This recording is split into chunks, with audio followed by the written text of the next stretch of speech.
Hey guys, it's me MS solutions. ഇനി എന്തിന് വേറെ സൊല്യൂഷൻസിന്റെ പ്രിയപ്പെട്ട SSLC വിദ്യാർത്ഥികളെ, ഇത് നിങ്ങളോടുള്ള ചോദ്യമാണ്. നിങ്ങളാണ് ഇതിന് കൃത്യമായ ഉത്തരം നൽകേണ്ടത്. ഈ ഉത്തരത്തിന്റെ അടിസ്ഥാനത്തിൽ നിങ്ങൾക്ക് ഒരുപാട് സർപ്രൈസുകളും അതുപോലെ തന്നെ നിങ്ങൾക്ക് വേണ്ട സൊല്യൂഷൻസുമായിട്ടാണ് എംഎസ് സൊല്യൂഷൻസ് ഇപ്പോൾ നിങ്ങളുടെ മുമ്പിലേക്ക് വന്നിരിക്കുന്നത്. തീർച്ചയായിട്ടും ഇത്തരം വിദ്യാഭ്യാസപരമായ വാർത്തകൾക്കും ഇൻഫോർമേറ്റീവ് വീഡിയോകൾക്കും ഈ ചാനൽ സബ്സ്ക്രൈബ് ചെയ്യാൻ മറക്കല്ലേ. അതോടൊപ്പം തന്നെ മറ്റുള്ള വിദ്യാർത്ഥികളിലേക്ക് ഷെയർ ചെയ്യുവാനും മറക്കല്ലേ. എന്താണ് സർ ചോദ്യം എന്നല്ലേ? നിങ്ങളുടെ സ്കൂളുകളിൽ ഓരോ സബ്ജക്റ്റുകളിലും ഇപ്പോൾ എവിടെയാണ് പോർഷൻ എത്തി നിൽക്കുന്നത്? ഐ മീൻ, നിങ്ങൾ ചാപ്റ്റർ ആയിട്ട് പറഞ്ഞാലും മതി. ചാപ്റ്റർ കഴിഞ്ഞിട്ടുണ്ടോ? ഫോർ എക്സാമ്പിൾ, മാത്സിലെ ഫസ്റ്റ് ചാപ്റ്റർ കഴിഞ്ഞു, സെക്കൻഡ് ചാപ്റ്റർ സർക്കിൾസ് തീരാനായിട്ടുണ്ട്. അങ്ങനെ നിങ്ങളുടെ സ്കൂളുകളിൽ എവിടെയൊക്കെയാണ് പോർഷൻസ് എത്തി നിൽക്കുന്നത്? ഇതിൽ ഇതുവരെ എടുത്തതിൽ നിങ്ങൾക്ക് കുറച്ച് ടഫ് ആയിട്ടുള്ള ചാപ്റ്ററുകളല്ല, ചാപ്റ്ററിൻ്റെ ഭാഗങ്ങൾ ഏതെല്ലാമാണ്, ഇതൊക്കെയാണ് നിങ്ങൾ ഈ വീഡിയോയുടെ കമൻറ്റ് ബോക്സിൽ കമൻറ്റ് ചെയ്യേണ്ടത്. അത് ആപ്പിൽ ജോയിൻ ചെയ്ത കുട്ടികളാണെങ്കിലും പുതിയതായിട്ട് ഈ വീഡിയോ കാണുന്ന കുട്ടിയാണെങ്കിലും. എന്തിനാണെന്നറിയോ? നിങ്ങളുടെ ഉത്തരങ്ങൾക്കനുസൃതമായിട്ടുള്ള ക്ലാസ്സുകളും ലൈവുകളും ഷെഡ്യൂളുകളുമാണ് ഇനി വരും ദിവസങ്ങളിൽ വരാൻ പോകുന്നത്.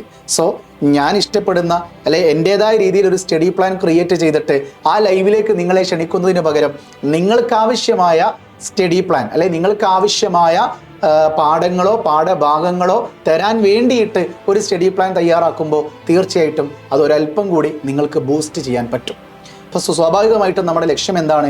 ഈ വരുന്ന സെപ്റ്റംബർ 2 മുതൽ 12 വരെ 10 ദിവസങ്ങളിലായിട്ട് നടക്കുന്ന നിങ്ങളുടെ സ്കൂളിൽ വെച്ച് നടക്കുന്ന ഓണപരീക്ഷയിൽ ഫുൾ A+ അല്ല, ഫുൾ മാർക്ക് കരസ്ഥമാക്കുക എന്നത് തന്നെയാണ് എംഎസ് സൊല്യൂഷൻസിൻ്റെ ഒരു ലക്ഷ്യം എന്ന് പറയുന്നത്. സോ തീർച്ചയായിട്ടും നിങ്ങളുടെ സ്കൂളുകളിൽ എവിടെയാണ് പോർഷൻ എത്തി നിൽക്കുന്നത് എന്നും അതിലേതെല്ലാം ഭാഗങ്ങളാണ് നിങ്ങൾക്ക് സംശയമുള്ളത് എന്നും കൃത്യമായിട്ട് നിങ്ങൾ മെൻഷൻ ചെയ്തേ പറ്റുള്ളൂ.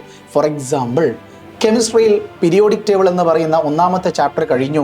2ാമത്തെ chapter gas laws and mole concept പകുതി എത്തിയിട്ടുണ്ട്. എനിക്ക് എന്നാൽ 1ാമത്തെ ചാപ്റ്ററിലെ ആ മോളിക്കുലാർ ഫോർമുല എങ്ങനെയാണ് ക്രിയേറ്റ് ചെയ്യുന്നതെന്ന് അറിയില്ല. അയോൺസിൻ്റെ സബ്ഷൽ ഇലക്ട്രോണിക് കോൺഫിഗറേഷൻ കൃത്യമായിട്ട് പഠിച്ചെടുക്കാൻ സാധിക്കുന്നില്ല.